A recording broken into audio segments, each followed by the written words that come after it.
I'd now like to call our third speaker on the opposition side of the House, Issac Fung. He is a first-year reading HSPS at Emmanuel College. He won this slot through open audition, though he had originally intended to argue for the other side. Nonetheless, Issac, the floor is yours.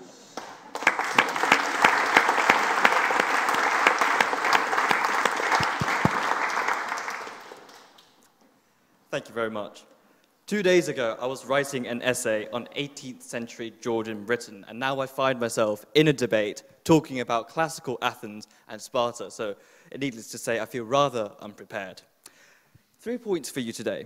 Firstly, how Athenian morality, whatever its faults, are superior to Sparta, because Sparta was essentially a state not only run on slavery, but run on a vicious form of xenophobic slavery, which relied on the purging and extermination of their own slave class.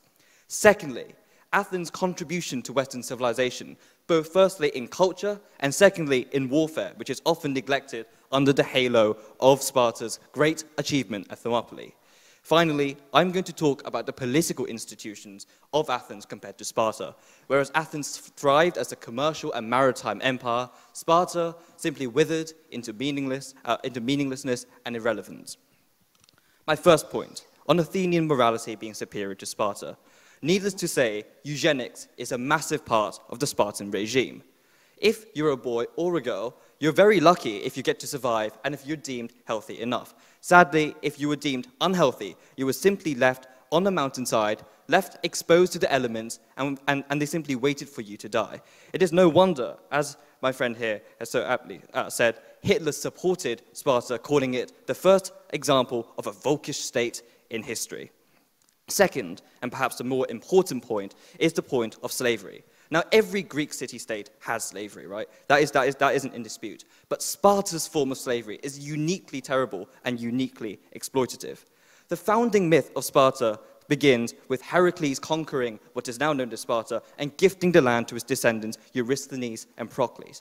That means that Sparta and the Spartan peers saw themselves primarily for 700 years as a foreign, occupying force, determined to quash the natives, determined to keep control in a totalitarian state. In this sense, they are not so different from the worst totalitarian regimes, and their autarky and self-reliance, they're not so different from the Juche philosophy of North Korea. This means that they were in perpetual war with their slaves. Their slaves outnumbered them 7-1. Now, we heard a speech from the proposition about being a woman in Sparta. That is fantastic if you were born a noble woman in Sparta. That is fantastic if you were born a full citizen. Now consider the ratio of being of the full Spartans, the Spartan nobility, to the slave class. The slave class outnumbered the Spartan nobility 7-1. This means that if you are a woman and you're thinking about, do I want to live in Sparta and do I want to be a Spartan? You have to consider your 1/8 chance of doing all of these pleasant things and exercising in the nude against your 7 in 8 chance of being raped by Spartan men so that they can function properly in battle, being purged annually because you were viewed as a slave class, like being raped by Spartan men and forced to give birth to their children, which formed a kind of intermediary class in Spartan society. Plutarch talks about the Spartans forcing down pure wine down the throats of the Helot slaves and making fun of them as they went into feasts drunk. Thucydides talks about an incident in 425 BC where 6,000 of them were massacred by the Spartan peers after being freed, supposedly. Finally, you've got the kind of crypteia, the secret police, where Spartan men would actually just target the best and fittest Helots to prevent the Helots from ever rising up against their rule. It is almost North Korea-like. It is committed to ritualistic mass murder. If you say that you think that Sparta is superior, that means that you are affirming a system where 7 in 8 women did not enjoy any of these privileges, but treated as playthings and things to be raped. You are saying that you support ritualistic mass murder, in which basically annual genocide, which accompanied the annual election of the ephors, was a systematic part of the institutions of Sparta. By contrast, slavery in Athens, by their standards, was relatively enlightened. The slaves were able to own independent businesses. You weren't allowed to hit slaves, and you certainly weren't allowed to kill slaves. And finally, Solon ended debt slavery. So you've got another class of slavery ended there. In fact, Slaves in Athens had it so good, that Pseudo-Xenophon complains that the Athenian slaves were just too rude and refused to let him pass by in the street properly. My second point about the contribution to Western civilization. Whereas Sparta is now barren, and whereas it only has a few gravestones to mark its contributions to society, Athens, on the other hand, is the flowering of Western civilization. If you value literature, if you value art, that means that you should commit to being an Athenian. For drama, we had Sophocles with his tragedies Antigone, which pitted man-made law against divine law. You had Oedipus Rex, which was such a great example of peripeteia and anagnorisis, so eloquently put forward by the Athenian Aristotle in his book Poetics. You also had the philosophers Socrates, Plato, and as I've mentioned, Aristotle, who contributed to a flowering of Greek cultural thought. You've also got the great statesmen of Demosthenes and Pericles with their speeches in posterity for us to read. Whereas Sparta, you only had a few kind of like smart quips, and that was basically it. But also, defense of the West. Now, a lot of Sparta is about being extremely powerful. It is the machismo of being a powerful warrior and being basically the most badass nation in ancient Greece. What happened, however, in the Battle of Marathon in the first Persian expedition?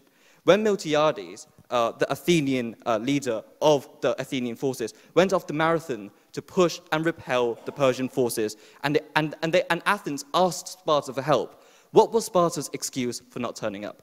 They said they had to celebrate a religious festival.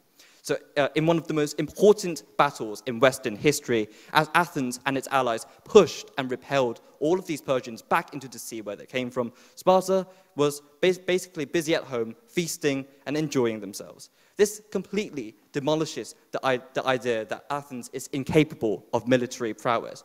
While Sparta failed, it was Athens which held the line for Western civilization.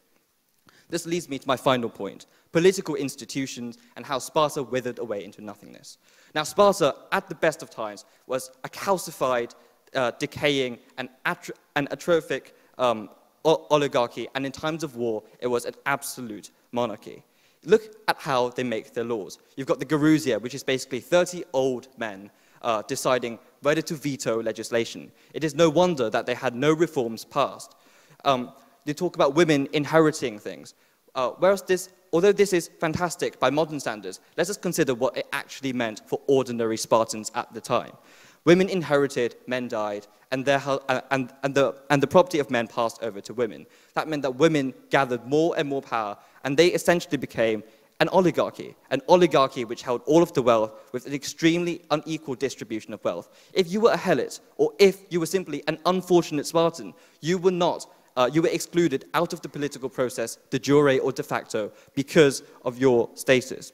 When Alexander the Great came down to Greece to actually conquer, he actually ignored Sparta, because by that time, Sparta only had 1,000 men.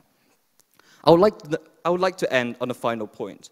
Sparta relied on its army. You had to have lots of armor. You had to be a noble. It is all about holding the line, being mechanistic, being part of the team, and not thinking for yourself.